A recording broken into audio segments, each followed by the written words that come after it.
Touchy to all of you, all the members and the participants of this program of the Dharma Friends of Israel, and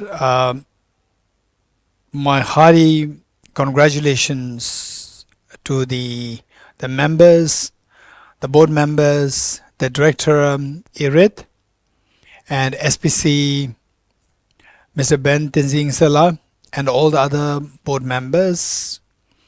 This is a great occasion, the birth of His Holiness the Dalai Lama on the planet Earth, and this is the 90th year.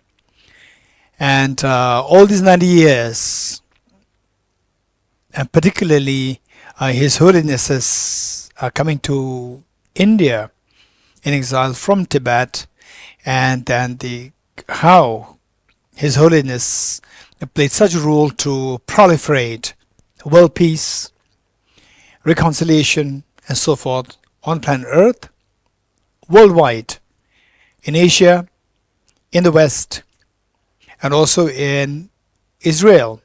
His Holiness visited several times in Israel, and this is a great opportunity.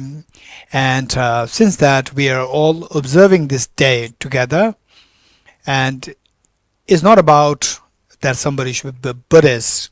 Anybody who loves peace, anybody who loves understanding of reconciliation, a negotiation, reconciliation, and anybody who appreciates the humanity, the flourishing of the humanity, for those people, this day becomes significantly, extremely significant, that to see that there is the ambassador of the world, ambassador of peace, His Holiness the Dalai Lama, and more we celebrate such an embodiment of compassion, such an embodiment of reconciliation, there's always a possibility that the world can be a better world.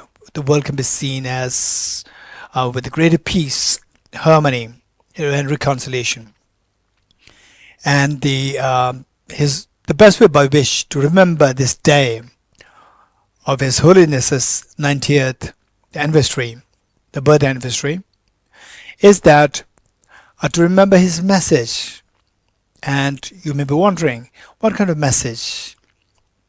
I remember one time His Holiness was invited. I'm not going to mention the name of a country.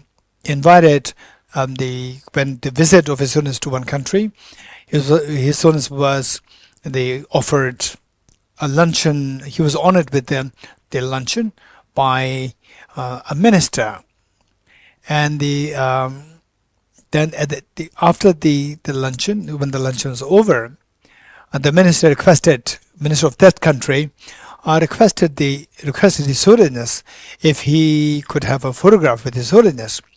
And His Holiness, well, of course, readily, so kindly said yes. And then, as a protocol, all the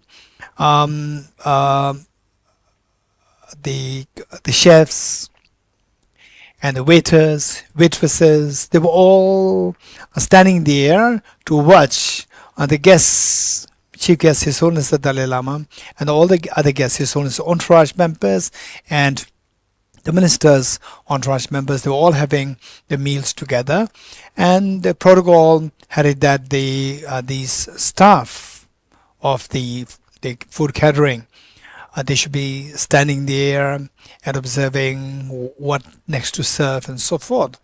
And then, as a part of the protocol, after the luncheon, when the luncheon was over, then for the photograph, for taking the photograph, then they were standing there, and His Holiness asked, "What are you doing? You should come here to take a photograph with us." And if they come, is a breach of the protocol of the country. And if they don't come, the chief guest is asking them to come. So they were in a dilemma what to do. And His Holiness was so insistent, "You must come. What are you doing? We're all taking photographs. We're just same. Come." And then they started to come, and some of them still became so hesitant. It's a breach of the protocol. And he says, "Hey, you, what are you doing? Come." And then they were literally crying. This is amazing. This is His Holiness's compassion. This is His Holiness's reconciliation of all the people on the planet Earth. And then what happened was that His Holiness was just embracing all the chefs and the waiters, waitresses. He was embracing all of them. And then the minister and all his entourage members, they were being gradually pushed at the two sides, and all the waiters, the chefs, they were all with His Holiness. This is amazing. This is a spirit which is required to be encouraged in the world. And with this, we can hope for the reconciliation. We can hope for the total harmony. We can hope for the one family of the planet Earth. So with this in mind, in what way we can celebrate this day, the birth of such the great ambassador of peace, compassion on the planet Earth, His Holiness the Dalai Lama, there is to remember the teachings, remember his advice. What advice?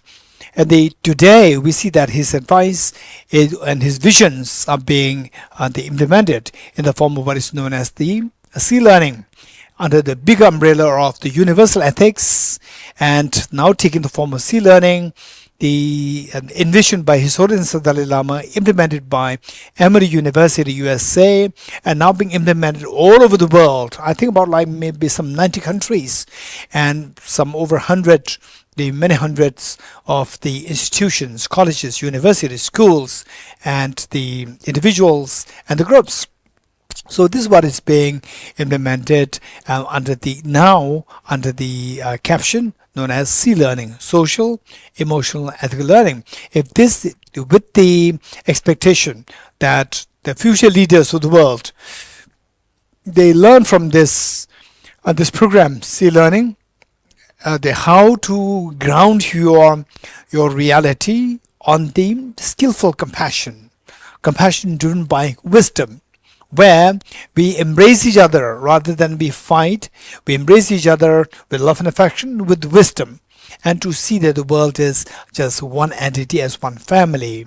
So this, if you can if you can study more, you can Google search it, and many of these programs, they are given for free, sea learning. So with this note, I like to congratulate the Dhamma Friends of Israel, the director, the spiritual program coordinator, Director Ered, spiritual program coordinator, Ben Denzi Insela, and all the board members and all the participants here.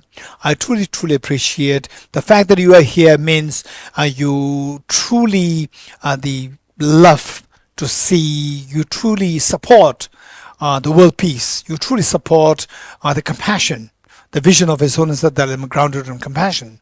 So, irrespective of what you religious belief, irrespective of your gender, irrespective of your ethnicity and so forth, that you are the advocate of compassion, advocate of the reconciliation, advocate of the harmony in the world. So, I wish that all of you will tread the path as envisioned by His Holiness the Dalai Lama for the world peace.